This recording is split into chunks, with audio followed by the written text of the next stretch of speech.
Hello students, welcome to our channel law criteria. और आज हम आपको बताएंगे एलएलबी थर्ड ईयर का पेपर है अंतर्राष्ट्रीय विधि एवं मानवाधिकार, international law and human rights. इसमें अक्सर यह प्रश्न हर बार पूछा जाता है कि संयुक्त राष्ट्र संघ के प्रमुख अंग कौन कौन से हैं। यह आपको जानना बहुत आवश्यक है। और आप इस प्रश्न का उत्तर देखें उससे पहले हम आपको एक रिक्वेस्ट कर रहे हैं कि आप यदि चैनल पर नए हैं तो चैनल को ज़रूर सब्सक्राइब कर दीजिएगा ताकि आपको आने वाले सभी वीडियोज़ की नोटिफिकेशन बराबर मिलते रहें।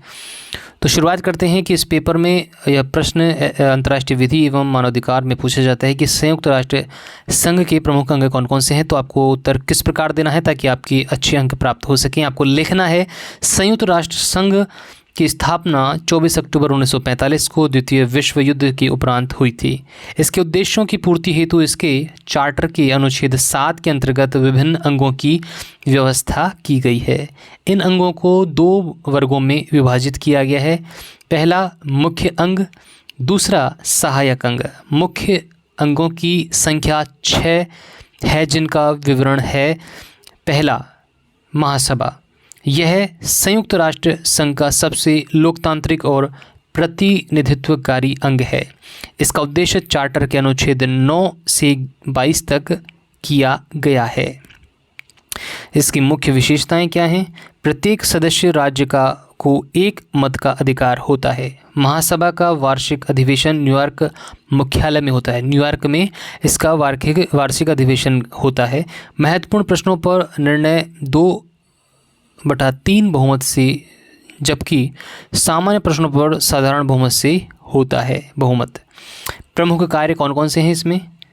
प्रमुख कार्य इसमें है विमर्श एवं सिफारिशें करना, बजट पारित करना, नए सदस्य का प्रवेश या निष्कासन, न्यायालय के न्यायाधीशों का चुनाव, चार्टर में संशोधन हेतु प्रस्ताव। इसका क्या है? प्रमुख कार्य हैं।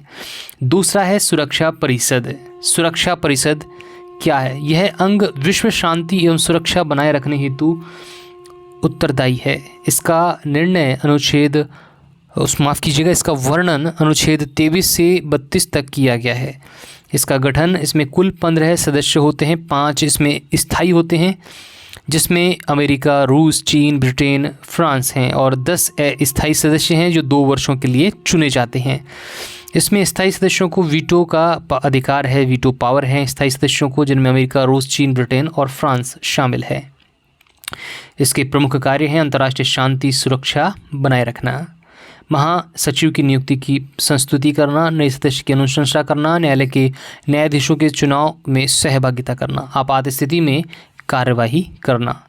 आर्थिक एवं सामाजिक परिषद तीसरा है इसमें, आर्थिक एवं सामाजिक परिषद। इसका उल्लेख चार्टर के अनुच्छेद 61 में किया गया है। गठन, इसमें कुल 54 सदस्य जिनका चुनाव महासभा करती है। 1/3 सदस्य हर 3 वर्ष में चुने जाते हैं। इसके प्रमुख कार्य हैं आर्थिक, सामाजिक, सांस्कृतिक, शैक्षणिक एवं स्वास्थ्य से संबंधित विषयों का अध्ययन और सिफारिशें, मानवाधिकारों की रक्षा के लिए कार्य करना, अंतर्राष्ट्रीय सम्मेलन आयोजित करना, अन्य एजेंसियों से समन्वय स्थापित करना।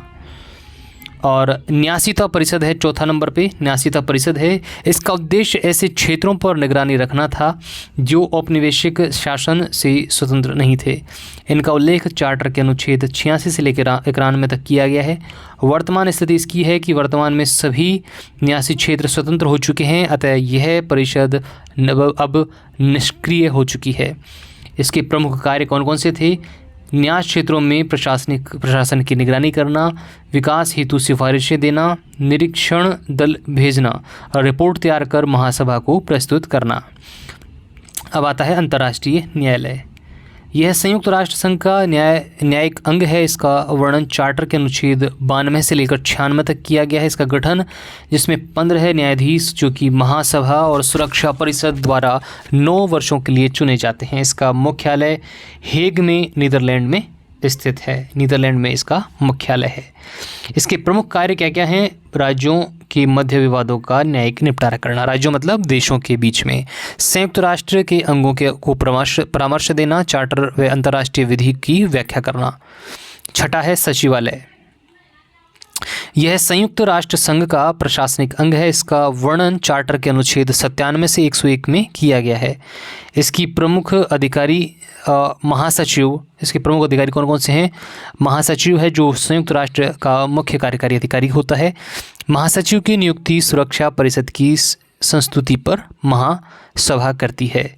प्रमुख कार्य कौन कौन से इसमें? संगठन के सभी अंगों को प्रशासनिक सहायता देना, दस्तावेजों का संकलन और संचार करना, शांति प्रयासों में सहायता देना, महासभा व सुरक्षा परिषद की बैठकों का संचालन करना।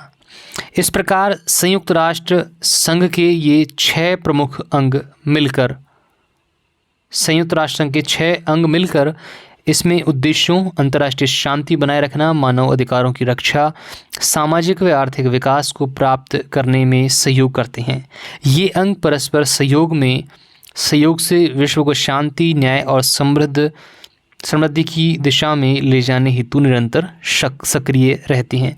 तो हमने ये कुल मिलाकर 6 इसके हम अंग पढ़े थे, जिसमें पहला महासभा था, दूसरा था सुरक्षा परिषद, तीसरा आर्थिक एवं सामाजिक परिषद, चौथा है इसमें न्यासीता परिषद जो कि अब इसको सभी स्वतंत्र हो चुके हैं इससे।